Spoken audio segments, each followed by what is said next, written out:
Okay, to get started, we're going to open up our Procreate app and hit the plus button in the top right corner and create a new canvas. We're going to change it from pixels to inches and type in 12 and 12 and 300 dpi. And then make sure it's set to CMYK profile for seamless files. In the top left, there's a wrench icon. Here you will find different panels you can open. One important one I like is the drawing guide. Drawing guide is a super helpful tool because it helps you keep everything straight and even and concise. There are a bunch of different options under the add icon. When you click it, you can insert a photo, a file, or even add text. Now let's talk about layers. On the right, there's a double square, which is your layers tab. When you slide it to the left, you will see there is a lock button, a duplicate, or a delete button. There is a paintbrush icon at the top, which is where you will find your brush library. You can download fun new brushes or use the ones that come with the app. I like to do a mixture of both. Let's go into the layers panel. I have 3 different layers. All the way to the right, you can see a box. You can click the check mark to make a layer visible, or you can unclick the check mark to hide it. If you have a layer selected, but you unchecked the box, when you go to do something, this message will appear. In order to fix it, you simply go back to your layers panel and check the box to make it visible. Or you can click a different layer that is visible that you want to adjust. To duplicate a layer, you slide to the left and you click duplicate. I use this all the time making seamless files. It's one of the main tools you're going to use. And then you can use the arrow tool to move around your element. In order to lock an element in place, you go to your layers tab and then you swipe left and hit lock.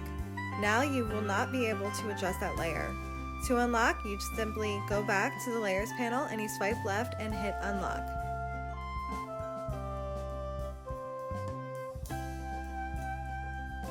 The benefit of keeping your elements on separate layers is that it gives you the freedom to move the element around and adjust them as you please without bothering all the other elements.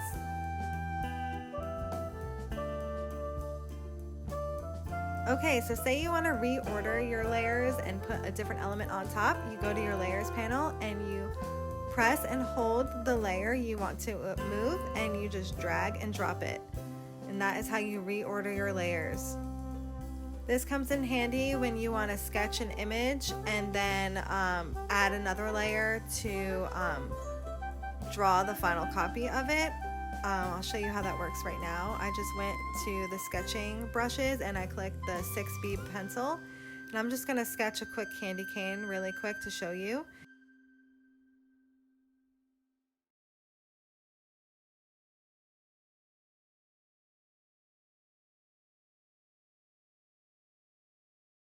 Okay, so now that we have our candy cane drawn, we're going to change the opacity so we can trace over it. So you tap the layer with 2 fingers and then you can slide and change the opacity. We are then going to add a second layer on top and we're going to go down to the studio pen. It's under the inking tab of your brushes. And we're just going to trace over the candy cane that we already drew.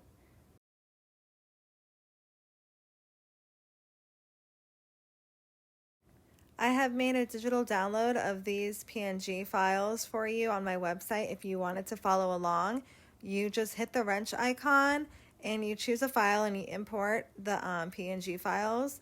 This way you can go ahead and practice changing layers, tracing over your sketch, or if you want, you can just go ahead and practice by drawing your own elements and adding new layers and changing the opacity.